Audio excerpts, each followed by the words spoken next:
올해 5월 5일이죠. 100주년을 맞은 어린이날. 강원도 춘천의 레고랜드가 문을 열었습니다.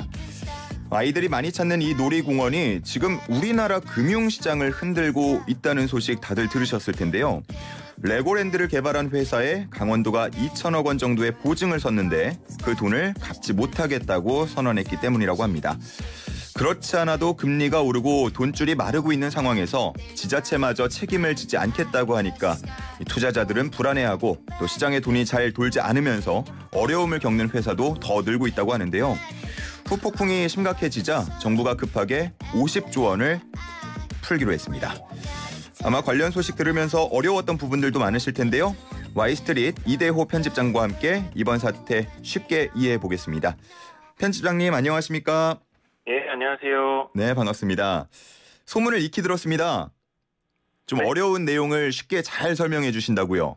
아, 제가요? 예. 예, 그래야겠네요, 그럼.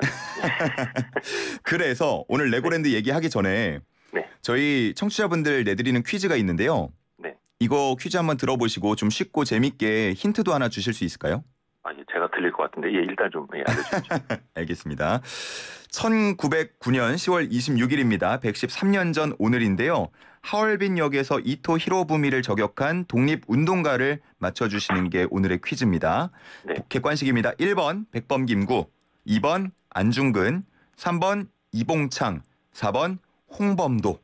자, 정답 아시는 분은 샵 0945로 보내주시고요. 힌트 듣고 보내주셔도 됩니다. 자, 편집장님 힌트 하나 부탁드려도 될까요? 아, 힌트요? 예. 그 우리나라 분들이 제일 많이 헷갈리는 역사가 이거 아닌가요? 그 도시락 폭탄하고 권총하고 예. 그 두 분을 제일 많이 헷갈리시잖아요. 예.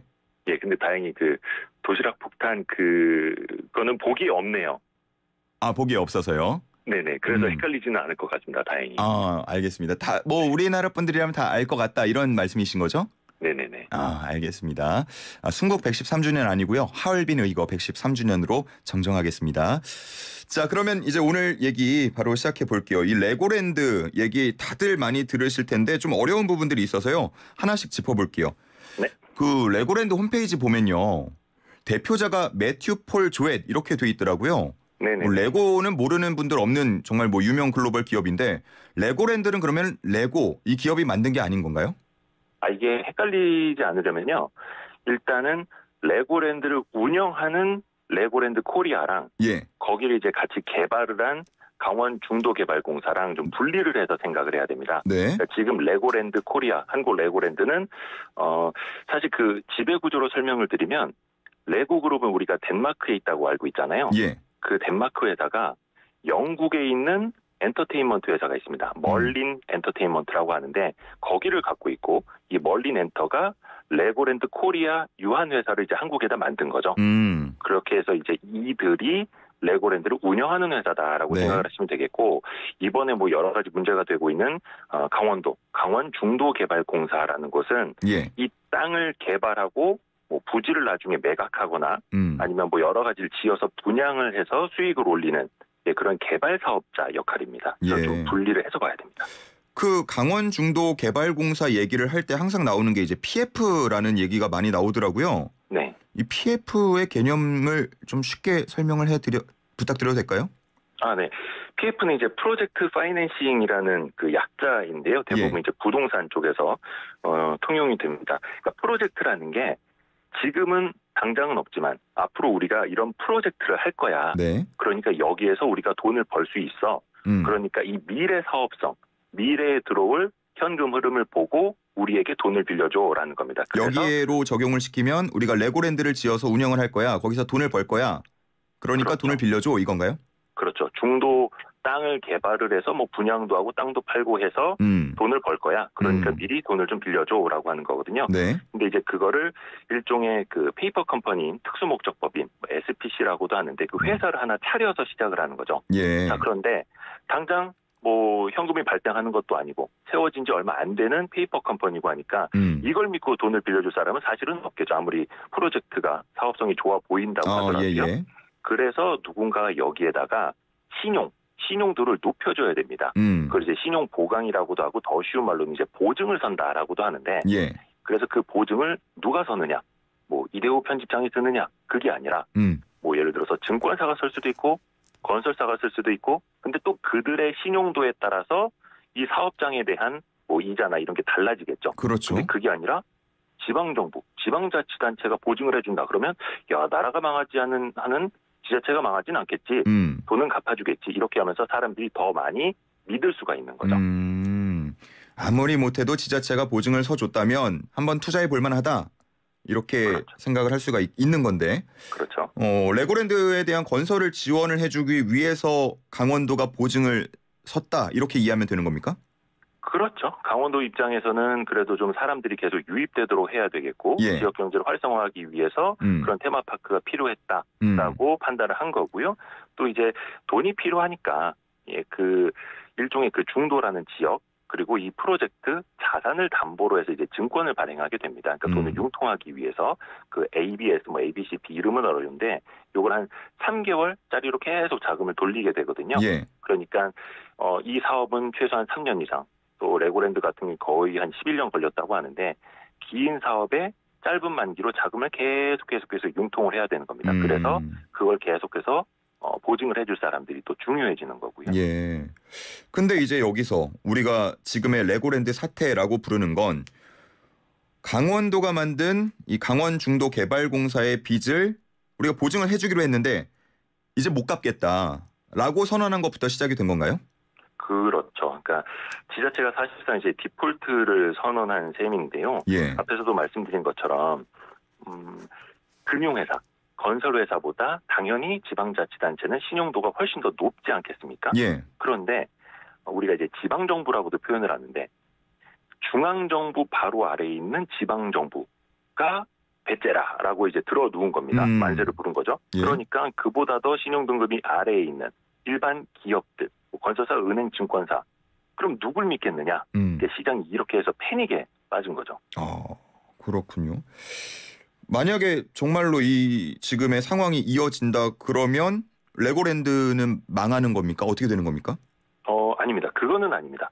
그러니까 이 강원도의 보증을 믿고 자산 유동화 증권에 투자한 사람은 망할 수도 있겠지만 예.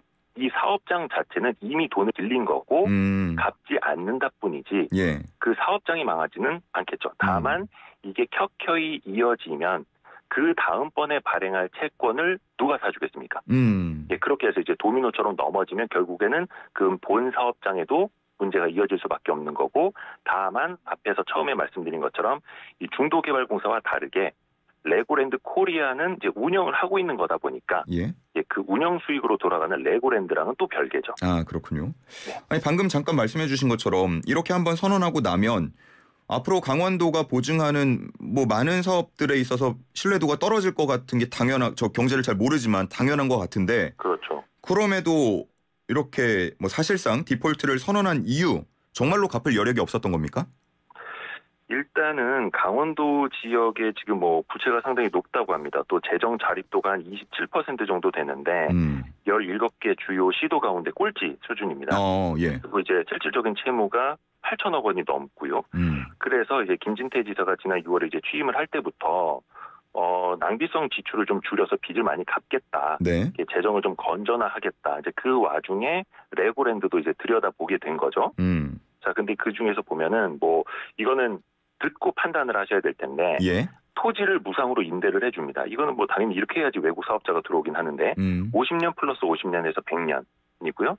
뭐 주차장이라든지 기반시설, 뭐 다리, 조경 이런 것들을 강원도와 중도개발공사가 책임지고 만들어주기로 했습니다. 예. 그리고 총 사업비 2,600억 중에서 중도개발공사가 800억 원을 같이 이제 지분 참여를 하게 되는 거고 네.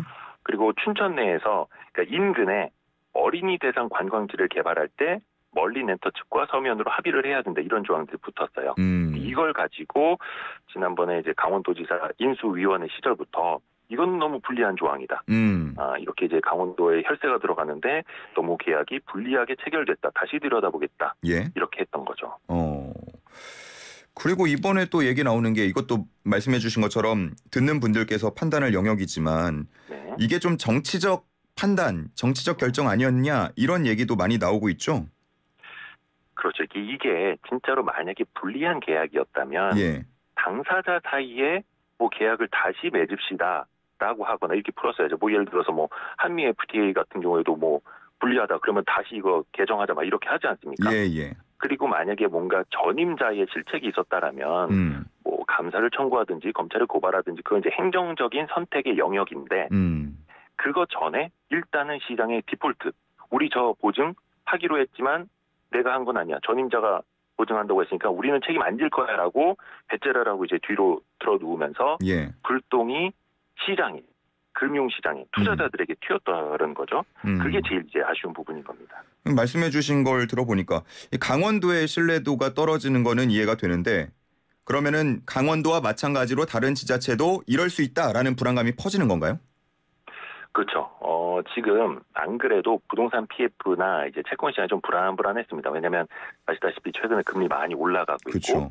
또 뭐 철근값 비롯해서 뭐 건자재 비용, 시멘트 비용 엄청나게 올라가지 않습니까? 이렇게 되면서 야 이거 부동산 PF 조금 아슬아슬한데 이러던 상황이었어요. 그러면서 이제 가스로 치자면은 이게 가스가 어디선가 칙 새어 나오면서 막 차올랐던 순간이었던 거죠. 근데 거기다가 강원도가 라이터를 켠 겁니다.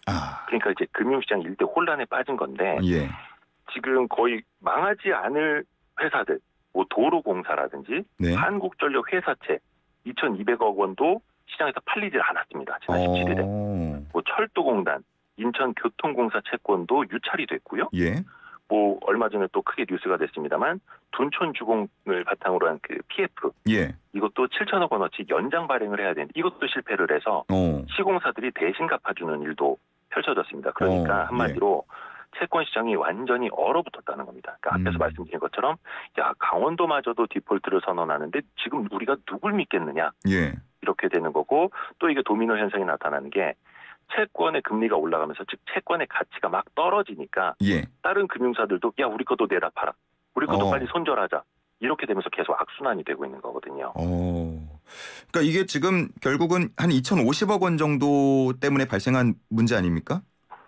그렇긴 하죠, 발단은. 근데 정말 걷잡을 수 없이 커지고 있는 그런 상황이군요. 네. 이게 금융시장이라는 게 그렇습니다. 예. 김진태 지사가 이제 이후에 레고랜드발 보증 채무는 반드시 갚겠다라고 얘기를 하기도 했는데 이 정도로는 상황을 돌리기는 쉽지 않겠네요. 그러면 이게 그 인간관계로 따져봐도 내가 제일 믿었던 사람한테 배신을 당하면 다시 다른 사람들 믿을 수 있겠습니까? 그렇죠. 그러니까 이게 사람 사이에서도 그런데 금융은 특히 그렇습니다. 그러니까 신용이 한번 깨지기는 쉽지만 회복하는 데는 엄청나게 긴 시간 또 많은 비용이 들게 되거든요. 예. 일단 정부가 급한 불을 이제 끄기 위해서 지난 주말에 거의 50조 원에 육박하는 그 유동성 지원 대책을 발표를 했거든요. 네. 그래서 잠깐 한 이틀 정도 채권 시장은 조금 진정이 되기는 했습니다. 진정이 되기는 했는데 이것도 한 이틀 전, 사흘 전 수준으로 돌아간 것일 뿐 아직 시장이 완벽하게 좀 안심하고 있다. 이렇게 볼 수도 없는 상황입니다. 지금. 그렇군요. 말씀해 주신 것처럼 그 50조 원 이상의 자금을 시장에 공급하겠다고 했고요. 네. 뭐 제2의 레고랜드 사태는 다시는 발생하지 않을 것이다. 이렇게 강조하기도 했는데 좀 부족하다 이 말씀이신 거죠? 좀 많은 시간이 필요할 것 같고요. 이제 채권 시장에서 이야기 나오는 게 이렇게 되면 앞으로 그 보증인의 그 신용도만 보는 게 아니라 앞으로 지방선거가 어떻게 될지 전임 도지사가 누군지 그 다음에 누가 될지 이 선거판까지 분석을 하면서 채권의 신용 등급을 매겨야 하는 거냐 라는 이제 자조 섞인 말까지 나오거든요. 그러니까 시장에서 정말 신뢰가 너무나 크게 흔들렸다라는 거고 지금부터 이걸 좀 타산지석 삼아가지고 다시는 이런 일이 없도록 아마 많은 정치인 분들도 이번 강원도 사례를 보면서 이래서는 안 되겠구나 라는 걸 아마 많이 느끼셨을 것 같습니다. 그 보니까 영국 사례랑 약간 비교하는 경우들도 있는 것 같더라고요. 영국은 이제 금융시장이 혼란에 빠지니까 총리가 거의 한 40 며칠 만에 사임하지 않았습니까? 네네.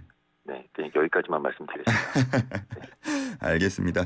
자, 오늘 레고랜드발 사태에 대해서 굉장히 좀 쉽게 설명을 해주셔서 저도 이해 못했던 부분들 더 다가갈 수 있었습니다. 여기까지 듣겠습니다. 감사합니다. 네, 고맙습니다. 네, 지금까지 Y스트릿 이대호 편집장과 함께했습니다.